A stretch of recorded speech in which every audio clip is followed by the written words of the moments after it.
Selamat pagi, April. Selamat pagi, Bu.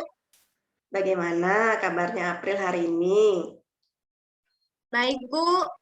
Saya senang bisa bertemu Ibu, walaupun hanya lewat maya seperti ini.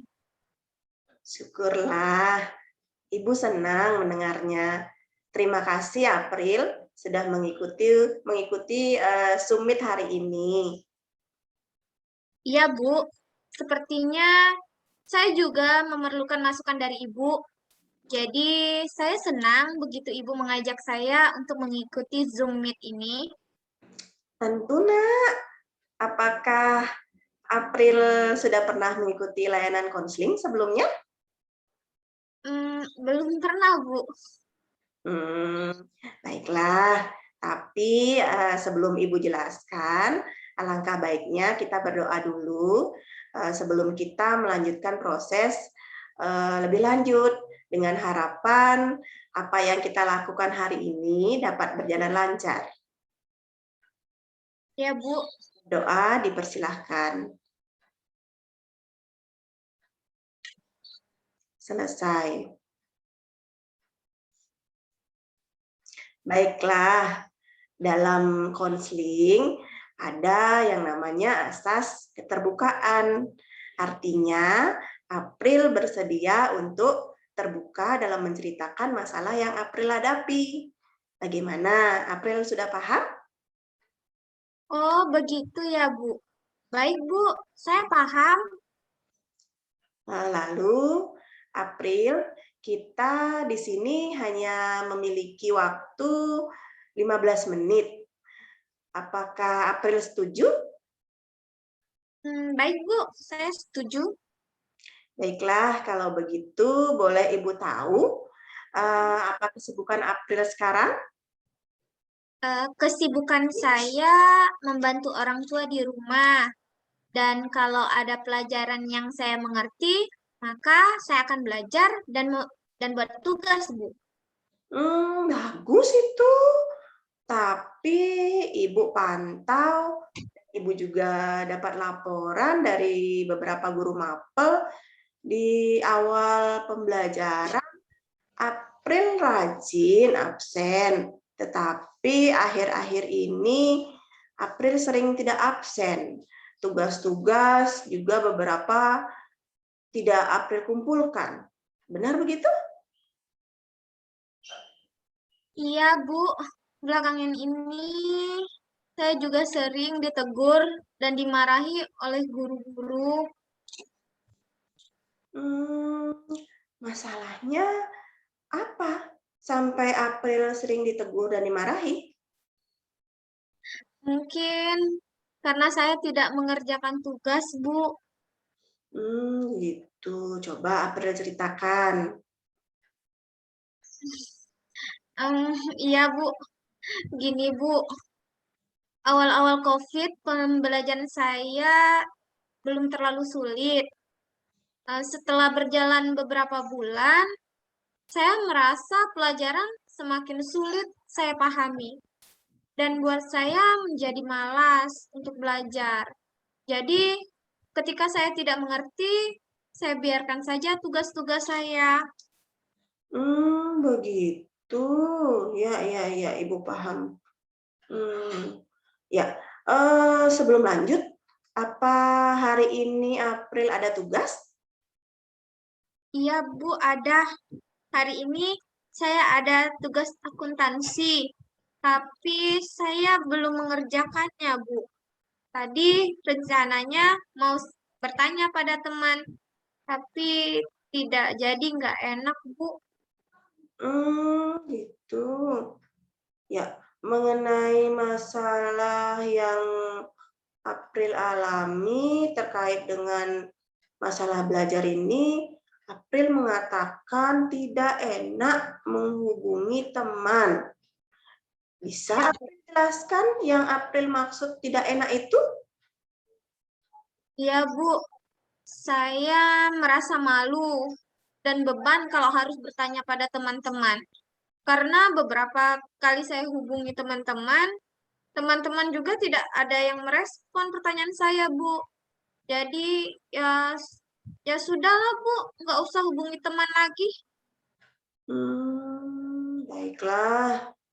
Lalu sekarang apa yang April ingin peroleh dari konseling ini?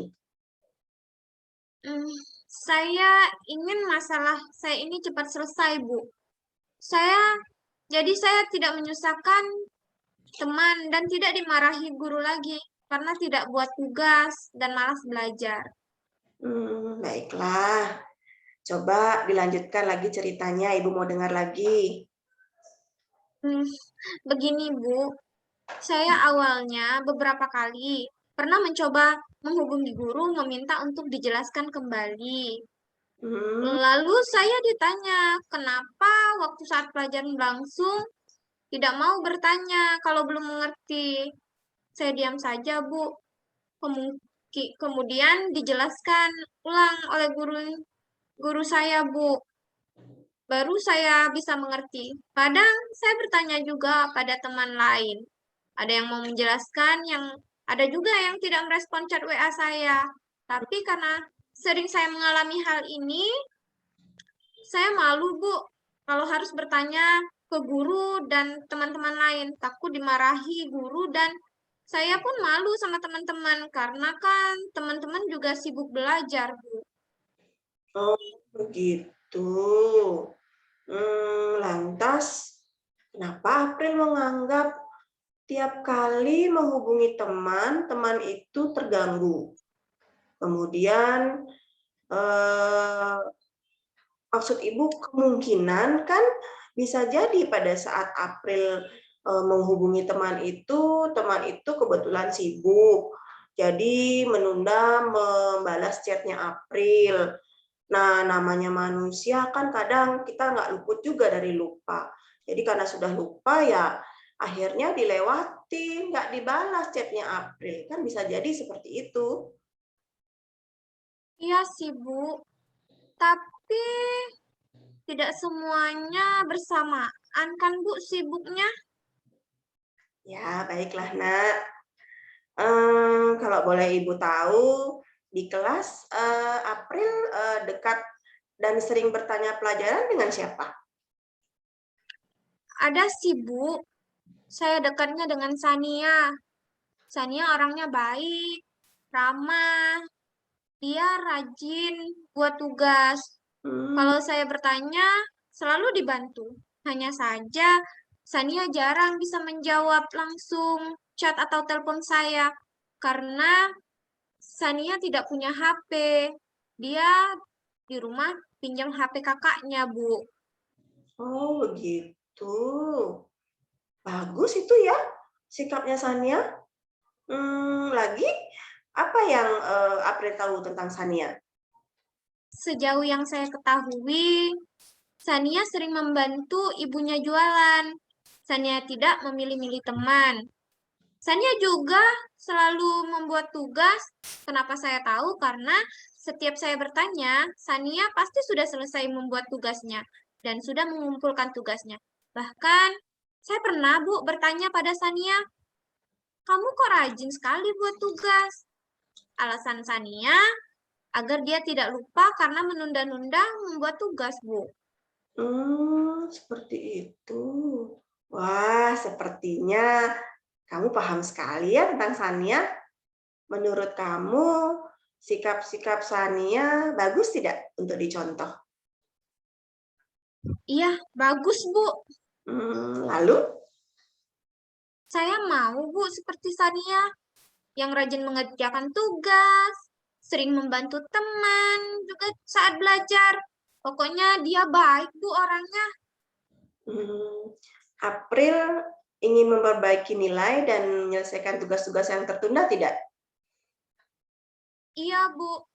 Kalau saya begini terus, bisa-bisa saya nggak naik kelas, Bu. Jadi April juga takut kalau sampai tidak naik kelas. Iya, Bu. Saya takut gagal. Kasihan orang tua saya. Nilai saya jelek ya, Bu. Apa bisa saya naik kelas, Bu? Hmm, Untuk sementara ini, karena April jarang mengumpulkan tugas dan ulangan, nilainya masih di bawah KKM. Karena nilai kenaikan kelas itu seperti yang kita tahu, nilai semester 1 ditambah nilai semester 2, lalu dibagi 2. Kalau nilai April di bawah KKM lebih dari 3 mata pelajaran, maka kemungkinan April tidak naik kelas. Bu, kalau sekarang saya minta ulangan susulan dan mengumpulkan tugas-tugas, masih bisa nggak ya? Wah, masih bisa, April. Ibu sangat bangga sama April karena ada usaha untuk merubahnya. Ibu acungkan jempol. Syukurlah, Bu. Kalau masih bisa, saya akan segera menghubungi guru-guru untuk menyusul ulangan dan mengumpulkan tugas, Bu. Iya, Nak. Harus semangat ya.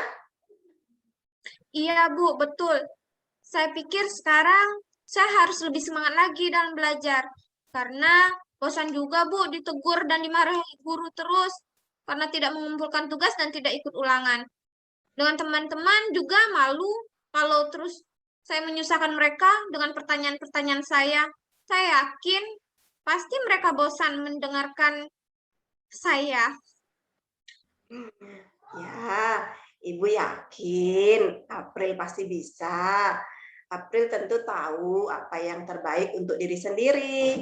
Ambil contoh positif dari yang dilakukan Sania. Ya, Bu. Ibu juga punya video motivasi. Nanti Ibu kirimkan di WA-mu ya. Nah, ini Mau, Bu, mau. videonya nanti kamu kalau tidak sibuk ditonton agar kamu lebih termotivasi lagi untuk belajar. Iya, Bu, ya. Terima kasih, Bu. Nanti saya akan tonton kiriman video Ibu. Saya berjanji akan lebih giat belajar dan mencontoh apa yang dilakukan Sania, karena itu sangat baik untuk saya. Bagus, bagus sekali, Nak.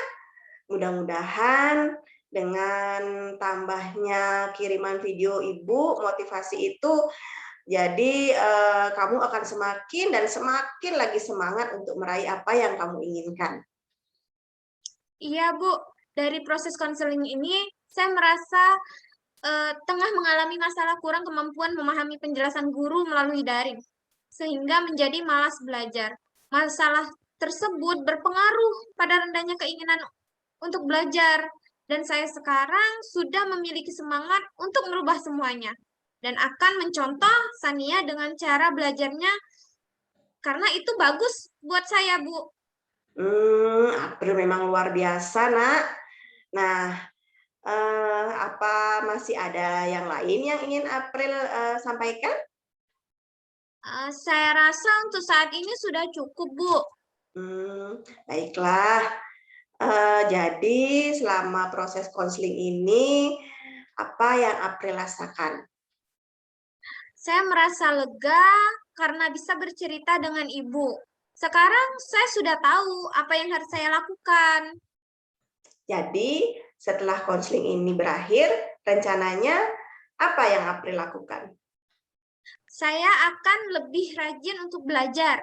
Saya tidak ingin mengecewakan orang tua saya, Bu. Saya coba merubah diri saya untuk lebih bersemangat. Tidak malu bertanya, fokus belajar, dan akan mencontoh teman saya, Sania, yang tidak menunda-nunda mengerjakan tugas agar tidak lupa dan tugas pun tidak menumpuk. Ya, baiklah April. Terima kasih telah mau bercerita dengan Ibu. Setelah konseling ini berakhir, Ibu akan pantau terus kondisinya April. Oh ya, jika nanti terdapat kegiatan lanjutan untuk proses konseling, apakah April bersedia? Ya, Bu, saya bersedia. Luar biasa sekali, Nak. Semoga April bisa mencapai apa yang April inginkan ya. Iya, Bu. Saya juga mengucapkan terima kasih pada Ibu yang sudah mau membantu saya. Tentu, Nak. Kalau begitu, kita akhiri proses konseling hari ini. Terima kasih banyak, April. Iya, Bu, sama-sama. Mari, Bu. Saya permisi ya, Bu. Iya, April, silahkan.